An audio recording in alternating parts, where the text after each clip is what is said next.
The US government is in a state of chaos, and this is going to doom the global economy. So, our breaking news for you today: the Speaker of the House, Kevin McCarthy, just got kicked out. Even though he compromised with the Democrats, he gave them a ton of concessions.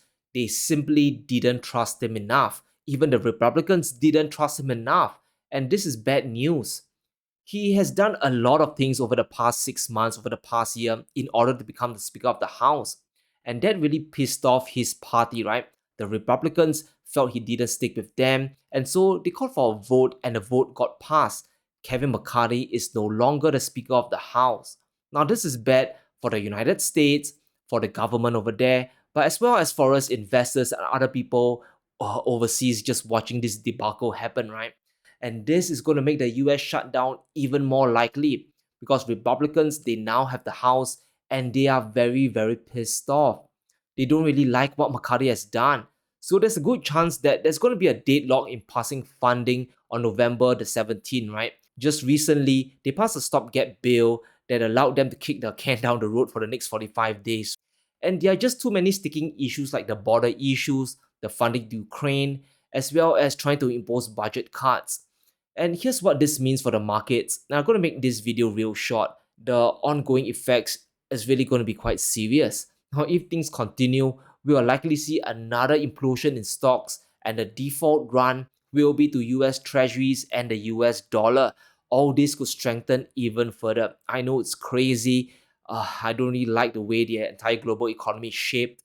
But whenever there is chaos happening, whenever there's uncertainty, even if the uncertainty is caused by the US government themselves, the default run by investors, by money, is to the dollar, is to US treasuries. So we can kind of expect that to strengthen over time, over the next 45 days.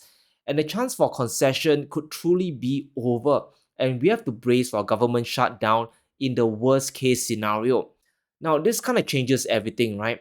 You could always pull out a rabbit from the hat. They could always come up with another stopgap bill to push things down another 45 days, another 30 days. Who really knows? But I believe the Republicans, they're going to close rank. They're going to make things hard for the Democrats. But understand that even if a shutdown happens, it won't last forever because the US economy is run on deficit government spending. Around 35%, maybe even 40% comes from the money given by the government to the people, to the workers, and they take the money and spend it in the economy, right? And if that money dries up, spending is going to dry up. Businesses are simply going to collapse. They don't have enough money to run their operations. People are going to get laid off. And that is the doomsday scenario for the economy. And this might also be the Black Swan event that stems from the US government chaos.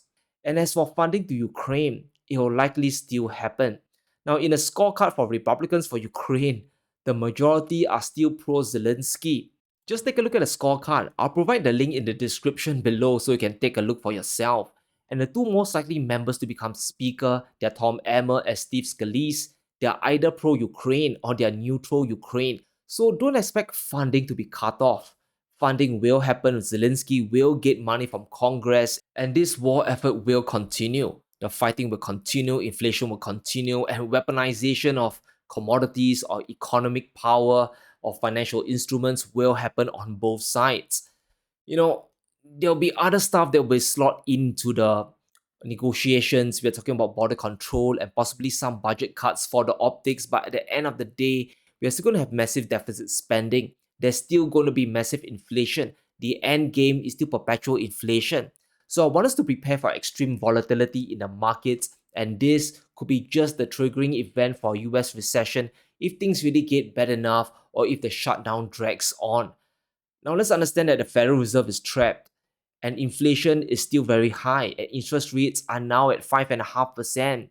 So the lack of funds from a shutdown, if it happens, could literally crush the economy. What's Jerome Powell going to do? Is he suddenly going to drop interest rates? Because if he does that, it's as good as admitting that the US economy is truly in trouble. Now, bond yields are also spiking. So we might be in for a massive sell-off across the board. Bond markets might sell off further. Gold might sell off further. Stock market might sell off further as well in the next 45 days and beyond. And it all depends on if the US government can really come to an agreement to stop the shutdown or at least kick it down the road again. Now, the Republicans have their own civil war going on, and the Democrats want to pass their own stuff. And this is going to be the ultimate kabuki theater show for the whole world to see. This is the ultimate song and dance. We don't really like it. I'm sure everyone around the world can't stand it. But this is what we really have today in this global clown economy. But let me know what you think in the comments below. Stay safe. Be sure to smash the like button and subscribe as we navigate through these insane times.